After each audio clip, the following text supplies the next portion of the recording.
Mercredi soir, au Green Hostel à Pointe-à-Pitre, le président de la région Guadeloupe, Harry Chalus, a présenté ses vœux pour la nouvelle année.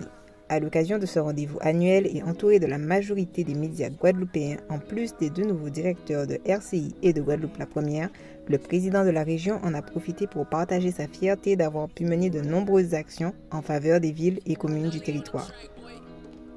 Bilan très satisfaisant malgré la crise Covid, malgré Fiona. Mais les services de la région ont su répondre à l'attente de la population guadeloupéenne sur tous les sujets.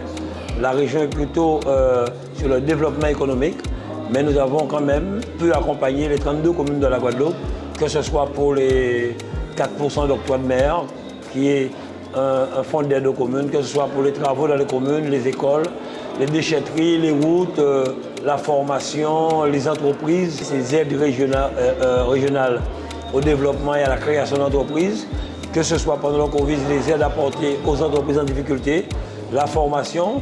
Il y a eu aussi des moments difficiles sur l'apprentissage, mais nous avons su tenir quand même et accompagner les jeunes. Sur la santé, des scanners pour les hôpitaux, l'IRM sur Basse-Terre, finalisation de la déviation du pont de la Boucan dont les travaux devaient commencer, les études lancées pour la faculté de médecine et de gros chantiers comme l'hippodrome, les gymnases à Mornalois et Marie-Galante, le boulevard, le projet Océan. Oui, on a un bilan satisfaisant. Mais poursuivre les travaux entamés, comme je l'ai dit, parce qu'à un certain moment, il faut savoir faire profil bas, calmer un peu les dépenses. Quand nous sommes arrivés, il y avait à peu près 100 millions, 115 millions d'investissements.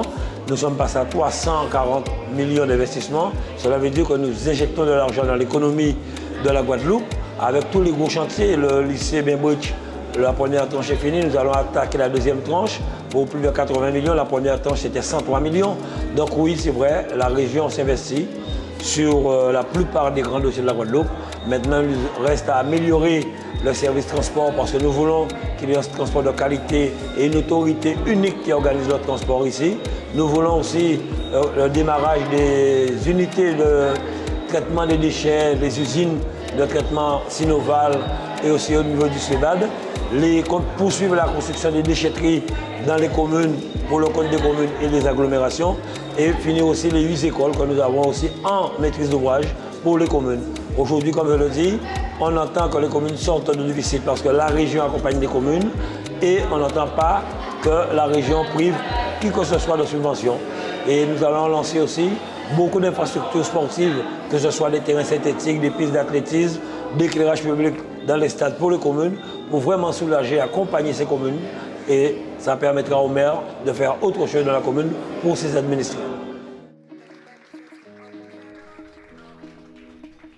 De nombreux investissements ont donc été mis en œuvre afin de continuer à redynamiser les communes ayant connu des déficits.